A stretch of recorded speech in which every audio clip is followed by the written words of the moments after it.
اس نے بتایا کہ جب الفضل میں نے پڑھا کہ آپ آ رہے ہیں اور راستے میں سنگاپور رکیں گے، تو مجھے خواہش پیدا ہوئی کہ میں آپ کے لیے کوئی تحفہ پیش کروں، اور آپ کی تصویریں میں نے دیکھی ہوئی تھیں، قد کاٹ کا اندازہ تھا۔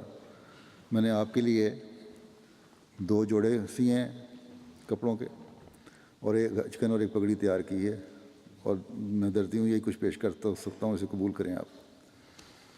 تو حضرت شاہ صاحب کہتے ہیں کہ یہ سن کر میری آنکھوں میں آنسو آ گئے کہ کس طرح میرے خدا نے میری خواہش کو پورا کرنے کے لیے ایک احمدی کے دل میں تحریک کی جسے میں نہیں جانتا تھا اور نہ وہ مجھے جانتا تھا۔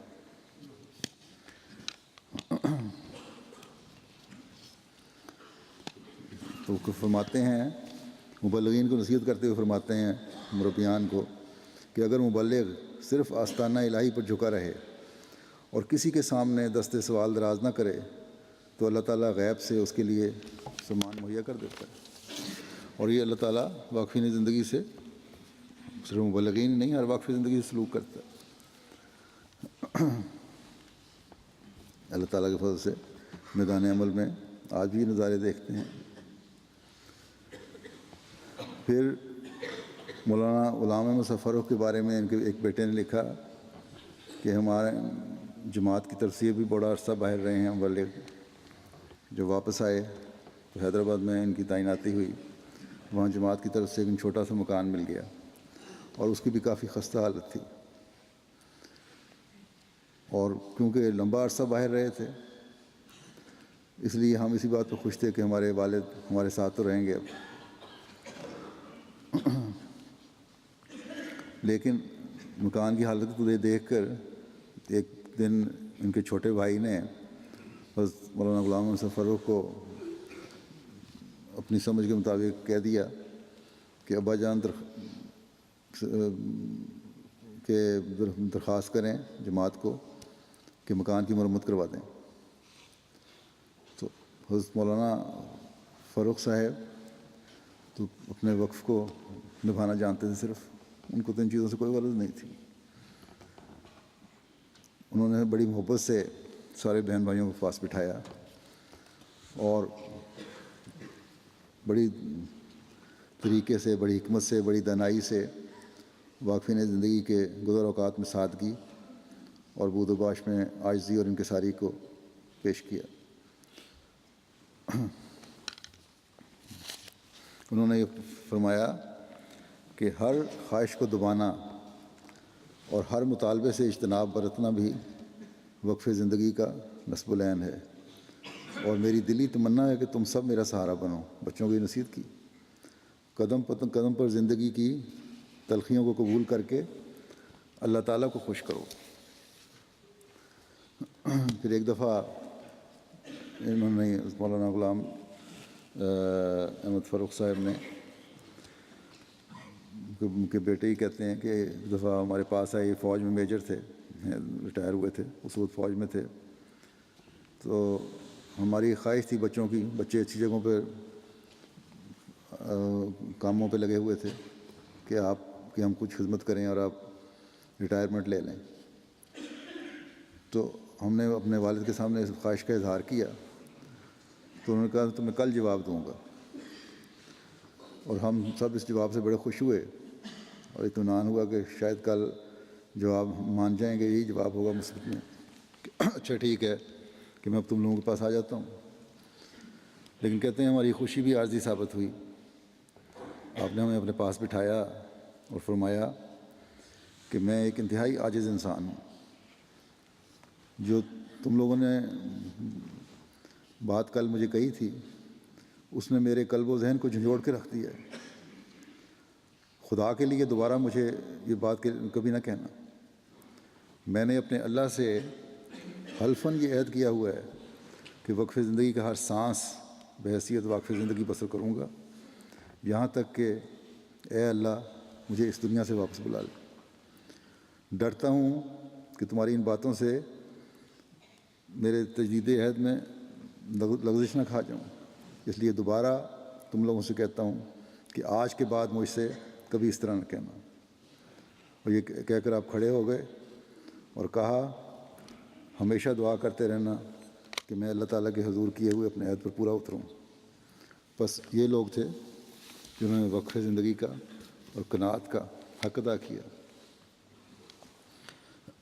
پھر حضرت مسیح موعود علیہ الصلوۃ والسلام فرماتے ہیں ایک واقف زندگی کے لیے کہ سفر کے شدائد اٹھا سکیں، جو سفر کی مشکلیں اور صعوبتیں اور شدتیں ہیں ان کو برداشت کر سکیں، گاؤں گاؤں پھر کر لوگوں کو ہماری بعثت کی اطلاع دیں۔ افریقہ میں جو شروع میں ہمارے مبلغین گئے ہیں، اور ہندوستان میں بھی جو مبلغین تبلیغ کرتے تھے، وہ سفر کی شدت برداشت کیا کرتے تھے۔ سفر کی سہولتیں تو تھی نہیں، اور زیادہ راہ بھی اتنا نہیں ہوتا تھا کہ جو سہولتیں میسر ہیں ان سے گزارا کر سکیں، ان کو استعمال کر سکیں، پیسے نہیں اتنے ہوتے تھے۔ اور پھر یہ کہ نہ صرف یہ کہ سفر کی صعوبتیں برداشت کرتے تھے بلکہ مخالفتوں کو بھی سامنا کرنا پڑتا تھا، ہندوستان میں بھی اور باہر بھی، افریقہ وغیرہ میں بھی۔ مولانا نذیر احمد علی صاحب کے کئی واقعات ہیں ایسے جب انہیں گاؤں والوں نے دھتکار دیا اور انہوں نے راتیں باہر جنگل میں گزاری، مچھروں میں بیٹھے رہے ساری ساری رات۔ وہاں مچھر بھی بڑے خطرناک ہوتے ہیں افریقہ میں۔ آج افریقہ میں جماعت کی جو نیک نامی ہے اور بڑی ترقی ہے اللہ تعالیٰ کے فضل سے، وہ انہی بزرگوں کی قربانیوں کا نتیجہ ہے۔ اس کا ایک واقعہ بیان کرتا ہوں۔ مولانا محمد صدیق صاحب امرتسری لکھتے ہیں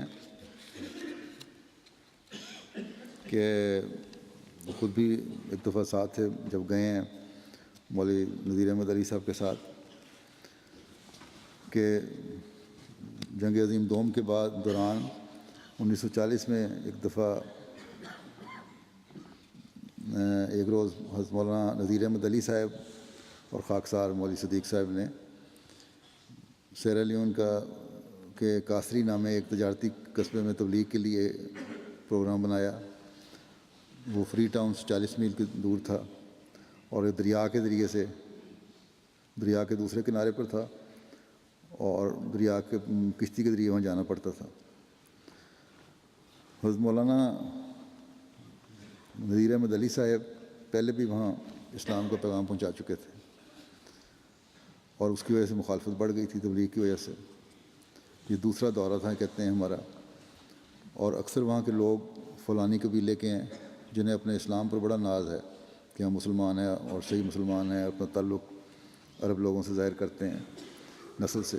تو بہرحال یہ لوگ وہاں گئے اور عوام میں جھوٹی باتیں، من گھڑت باتیں لوگوں نے پھیلا دی تھیں ان فلانیوں نے اور مسلمانوں نے، اور اس کی وجہ سے وہاں لوگوں نے یہ عہد کر لیا تھا کہ ہمیں وہاں ٹھہرنے کے لیے جگہ نہیں دیں گے اگر ہم دوبارہ آئے تو۔ اور ہم یہ کہتے ہیں کہ ہمارا مقصد تو صرف تبلیغ اسلام تھا، احمدیت کا پیغام پہنچانا، اسلام کا پیغام پہنچانا تھا، اور اس کی حقیقی روح سے آگاہ کرنا تھا، غیر مسلموں اور عیسائیوں کو تبلیغ کرنا تھا۔ اس لیے ہم نے یہی فیصلہ کیا وہاں جا کر اپنے متعلق غلط فہمیاں جو پیدا کی گئی ہیں ان کو دور کرنے کی کوشش کریں چند دن رہ کر۔ کہتے ہیں بہرحال ہم بدریہ کشتی وہاں روانہ ہوئے اور مغرب کے وقت وہاں کاسری گاؤں میں پہنچ گئے۔ چند دن ٹھہرنے کا پروگرام تھا اور لیکچروں کا انتظام کرنا تھا۔ کہتے ہیں جب ہم کشتی سے اترے تو سیدھے چیف کے بنگلے میں گئے، کیونکہ چیف کو اس زمانے میں حکومت کی طرف سے ایک گرانٹ ملا کرتی تھی جو مہمانوں کی مہمان نوازی کرنے کے لیے۔ لیکن یا ہمیں غلط طور پر بتایا گیا یا حقیقت ہی بہرحال کہ چیف اپنے فارم پہ گیا ہوا ہے اور وہ ابھی تک وہاں سے واپس نہیں آیا، اور باقی جو لوگ تھے ذمہ دار لوگ وہ سب بڑی بے رخی سے اور مخالفت کا اظہار کر رہے تھے۔ جو ان کے ہمدرد تھے بعض، وہ بھی دوسروں کی مخالفت سے مرعوب ہو گئے تھے اور کہتے ہیں کہ ہمیں کوئی بھی پوچھنے والا نہیں تھا۔ ہمارے ساتھ چند طالب علم تھے افریقن احمدی، ان کو تو افریقن ہونے کی وجہ سے کہیں جگہ مل گئی اور وہ چلے گئے اور ہمارا سامان بھی ساتھ لے گئے، اور ہم وہیں جنگل میں پھر رہے تھے گاؤں کے باہر۔ بعض لبنانی تاجروں کے ساتھ رابطہ ہوا جن کی دکانیں وہیں دریا کے کنارے پہ تھیں۔ تو بہرحال ہم ایک لبنانی مسلمان جو تھا اس سے ہم نے باتیں کیں، کچھ عربی میں باتیں کیں، ہماری عربی سے متاثر ہوا اور اپنے ساتھ لے گیا، اور وہاں تبلیغ شروع ہو گئی، اور اس نے پھر زور دے کے ہمیں کھانا بھی کھلایا رات کا۔ تو بہرحال لیکن رات کو ہم 10 بجے اٹھ کے آ گئے وہاں سے، لٹریچر وغیرہ کا ان سے وعدہ کر کے۔ نہ اس نے پوچھا نہ ہم نے بتایا کہ ہمارے پاس تو رات کو ٹھہرنے کی کوئی جگہ نہیں۔ رات آ کر ہم پھر دریا کے کنارے بیٹھ گئے، اور وہ سارا علاقہ زہریلے سانپوں اور جنگلی جانوروں سے بھرا پڑا ہے۔ مگرمچھوں کے، دریا کے کنارے مگرمچھ ہیں، وہ بھی حملے کرتے رہتے تھے، اکثر وارداتیں ان کی ہوتی رہتی تھی۔ لیکن اللہ نے اپنا فضل کیا، ان کو ہر جانور کے حملے سے محفوظ رکھا، اور یہ لوگ، نیند تو آ نہیں سکتی تھی ایسی حالت میں، تو گاؤں کے باہر ایک سرے سے دوسرے سرے تک ٹہلتے رہے۔ پھر آدھی رات کے دریا کے کنارے کہتے ہیں ریت پہ ہم بیٹھ کے قرآن کریم کے جو ہمیں حصے یاد تھے ایک دوسرے کو سنانے لگ گئے۔ پھر آیات کی تفسیر میں باتیں ہوتی رہیں، بہرحال یہ دینی باتیں ہوتی رہیں۔ پھر کچھ رات گزری تو مولانا نذیر احمد علی صاحب نے ایک لمبی پرسوز دعا کرائی کہ اللہ تعالیٰ اس گاؤں والوں کو ہدایت دے اور اسلام کی اور احمدیت کی ترقی اور اپنے نیک مقاصد کے لیے دعائیں کی۔ پھر اس کے بعد ٹہلنا شروع کیا۔ پھر 3 بجے کے قریب یہ کہتے ہیں کہ ہم لوگ اٹھے اور گاؤں میں گئے کہ مسجد میں جا کے تہجد کی نماز پڑھیں۔ جب ہم مسجد میں داخل ہوئے ہیں تو یہ مسلمان کہلانے والوں کی مسجد کا یہ حال تھا کہ جب ہم داخل ہوئے تو ایک دم اندھیرے میں عجیب قسم کی آوازیں آنی شروع ہوئیں، اور تھوڑی دیر بعد وہاں مسجد سے بکریوں کا ریوڑ باہر نکلا، اور مسجد میں گن ڈالا ہوا تھا۔ ہم نے کہتے ہیں مسجد صاف کی اور پھر صفیں بچھا کے وہاں نماز پڑھنی شروع کی۔ نماز کا وقت ہوا فجر کی، پھر ہم نے اذان دی باری باری دونوں نے، اور اذان دینے سے لوگ ہماری طرف آنا شروع ہوئے، غیر مسلم بھی آنا شروع ہوئے۔ جو مسلمان بڑے لیڈر تھے ان کے، وہ اس لیے آ گئے کہیں یہ نہ ہو کہ رات کو کسی نے جگہ دے دی ہو اور انہوں نے ہماری مسجد پہ قبضہ کر لیا ہو۔ خیر اس کے بعد ہم نے نماز پڑھی، انہیں دیکھتے رہے ہمیں نماز پڑھتے ہوئے، اور انہوں نے کہا فرق تو اور کوئی نہیں ہے، یہ تو غلط مشہور ہوا ہے کہ ان کا اذان فرق ہے اور یا نماز فرق ہے۔ سوائے نماز کے یہ فرق ہے کہ ہم احمدی نماز ہاتھ باندھ کے پڑھ رہے تھے، اور ان میں سے وہاں اکثریت کیونکہ مالکیوں کی ہے، وہ ہاتھ چھوڑ کے نماز پڑھتے ہیں، تو صرف یہ فرق ہے۔ بہرحال اتنا سا تعارف ہوا، اور گاؤں والوں نے کوئی پذیرائی نہیں کی، مخالفت تو نہیں کم ہوئی۔ یہ شکر ہے کہ انہوں نے نماز پڑھنے کی سے روکا نہیں ان کو مسجد میں، اور نماز پڑھ کے یہ لوگ پھر واپس آ گئے۔ تو ایسے حالات سے بھی گزرے، لیکن بعد میں پھر اللہ تعالیٰ نے احمدیت کو وہاں نفوذ کیا اور احمدیت پھیلی اس علاقوں میں۔